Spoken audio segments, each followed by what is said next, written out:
आनंद जी, देश की अर्थव्यवस्था और घर की अर्थव्यवस्था दोनों चौपट हो रही है। और हम तो खैर ये बात थोड़ी लाइट मोड पे कर रहे थे, लेकिन वास्तव में लोग परेशान हैं। स्कूलों के फीस, प्राइवेट स्कूलों ने बिल्कुल कमर तोड़ दी है, बच्चे पढ़ाने की स्थिति में नहीं है। गांव में बहुत 2 वक्त का राशन तो मिल पा रहा है, लेकिन राशन के अलावा भी जिंदगी के लिए बहुत सारी चीजें चाहिए होती हैं। बीमारी में निपटने की दवाएं चाहिए होती हैं, बच्चों की पढ़ाई चाहिए होती है, कपड़े चाहिए होते हैं। हालत खराब हो रही है।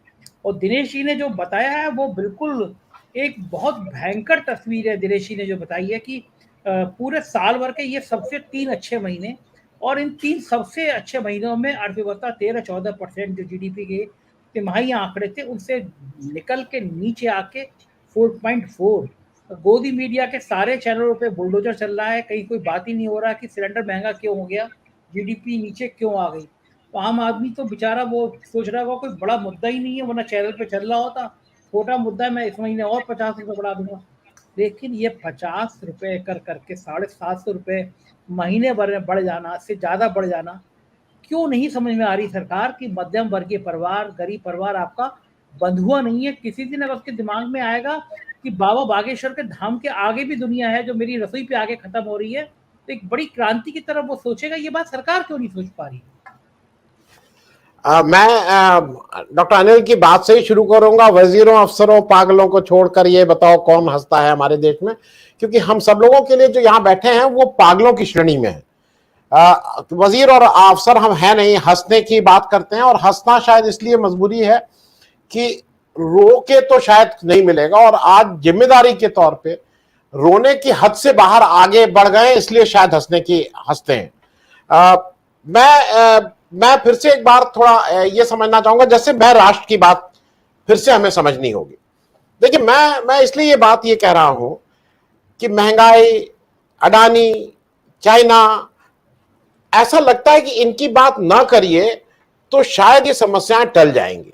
ये छोटा बच्चा होता है तो समझ में आता है। ये अगर हम लोगों ने घर में देखा है कि भाई एग्जाम में जो बार बार, अच्छा मोदी जी खुद बताते हैं कि सबसे मुश्किल पेपर सबसे पहले करो, तो अरे सबसे वो करो, ये तो खुद बताए हैं भाई।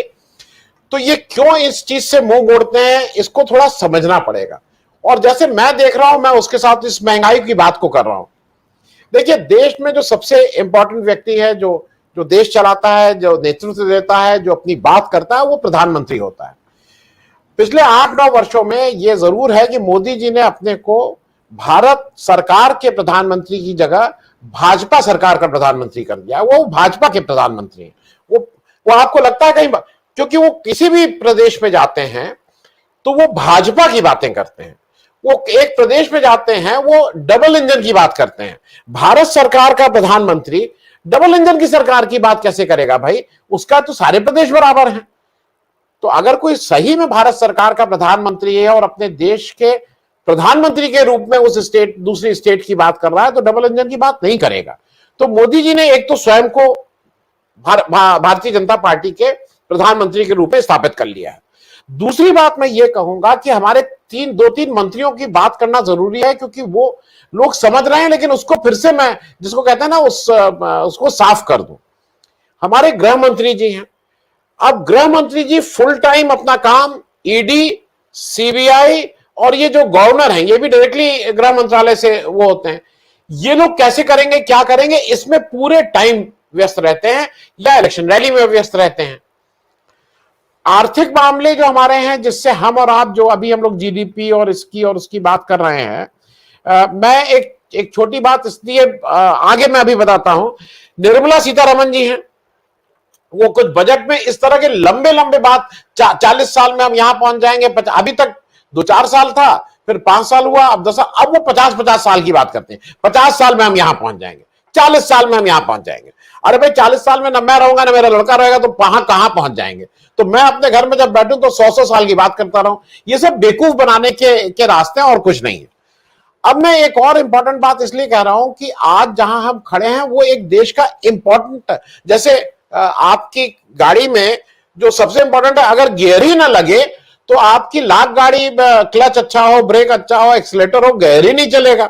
तो मैं ऐसे देखता हूं कि जो हमारे विदेश मंत्रालय है वो इस देश को गियर की तरह काम करता है, क्योंकि उसी की वजह से हमारा रक्षा मंत्रालय, उसी के वजह से हमारा जो आर्थिक, वो चाहे मिनिस्ट्री ऑफ कॉमर्स हो चाहे मिनिस्ट्री ऑफ फाइनेंस हो, ये उसको कोऑर्डिनेट करने का या उसको एक तरह से सपोर्ट करने का काम करते हैं।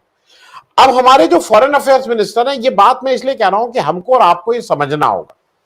जब वो कहते हैं कि हम एक छोटी इकॉनमी है, चाइना एक बड़ी इकॉनमी है, हम उसका मुकाबला नहीं कर सकते हैं, तो ये भूल जाते हैं कि जब 1971 में इंदिरा गांधी अमेरिका जाती हैं तो हम 60 या 62 या 65 बिलियन की इकॉनमी थे।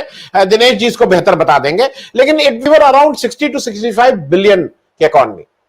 अमेरिका 1.3 या 1.5 ट्रिलियन की इकॉनमी था। 1 ट्रिलियन में 1000 बिलियन होते हैं। ये मैं फिर से इसलिए याद वो कर दूं कि दर्शकों को समझ में आ जाए। और ऐसे समय में निक्सन के सामने और किसिंजर के सामने इंदिरा गांधी, जो हमारे यहां जब खाने की भी दिक्कत थी, आंख में आंख डाल बात करती हैं और उनको जिस तरह का व्यवहार उनके साथ करते हैं, उनके साथ बेइज्जती करते हैं, वो उस व्यवहार को उसी तरह से उनको जवाब दे के हिंदुस्तान आती हैं और पाकिस्तान के 2 टुकड़े करती हैं। आप छोटी इकॉनमी और बड़ी इकॉनमी की बात कर रहे हैं। अगर छोटी इकॉनमी और बड़ी इकॉनमी हो तो यूक्रेन आज पिछले 1 वर्ष से लड़ रहा है, उसको तो लड़ना ही नहीं चाहिए। अगर कहीं जयशंकर जी उसके विदेश मंत्री या प्रधानमंत्री होते तो वो कहते नहीं वो तो छोटी इकॉनमी, हम रशिया से क्या, वो लड़ते ही नहीं शायद। मैं ये बात इसलिए कह रहा हूं कि ये देश के लोगों को समझना होगा। मोदी जी जाके आज हम दुनिया में डंका बज रहा है, इस डंके की पोल एक और चीज समझ लीजिए।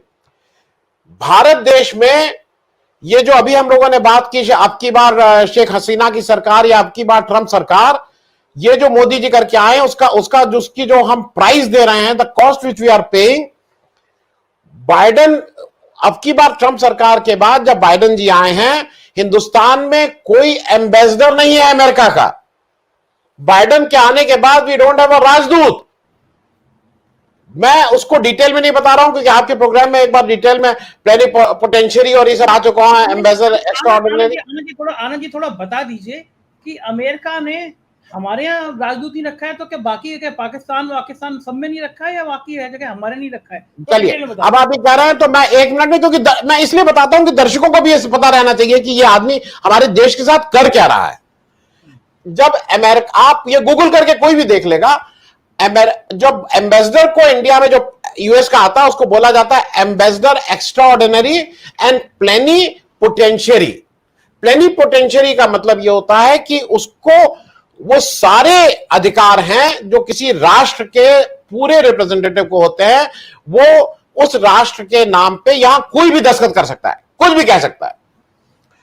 ही डजंट, उसको बार बार वापस अमेरिका या अपने राष्ट्र में नहीं पूछना होगा अगर वो प्लेनिपोटेंशियरी है। हमारे यहां चार्ज दी अफेयर है, जिसको फ्रेंच में मैं फिर से कह चुका हूं, शोजे द अफेयर बोलते हैं, वैसे हम सीडीए बोल रहे हैं। चार्ज दी अफेयर हमारे यहां अपॉइंटेड है।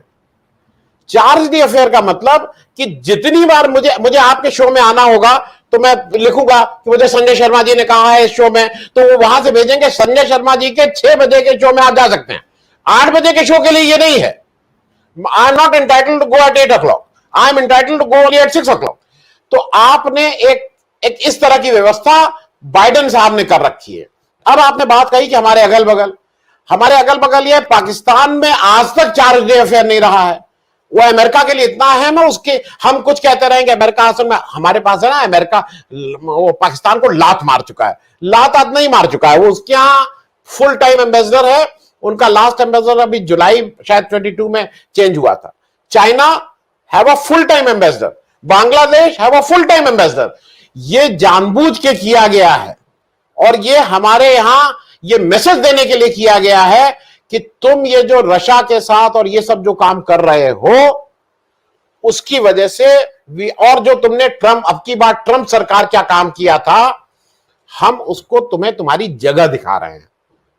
एस जयशंकर जी को इसके लिए देश से बात नहीं करनी चाहिए। और अंतिम बात मैं इसलिए कह दूं कि एस जयशंकर जी की जो विफलता है, अफगानिस्तान से हमारा बहुत घने संबंध है। हम सब लोगों ने वो काबली वाली कहानी पढ़ी थी। अफगानिस्तान में ट्रॉयका नाम जो है वो उसके अफेयर्स को हैंडल करने के लिए, उसमें कौन है? यूएसए, चाइना, यूएसए मतलब रशिया और पाकिस्तान।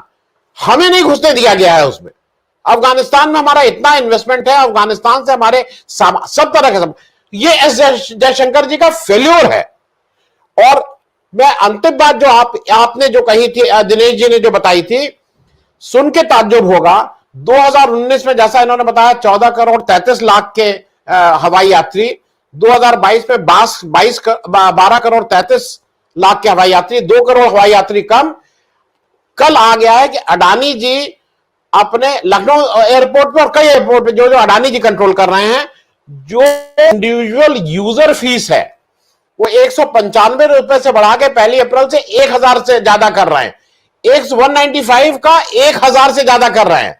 इंटरनेशनल फ्लाइट का 250 से 2500 रुपए कर रहे हैं।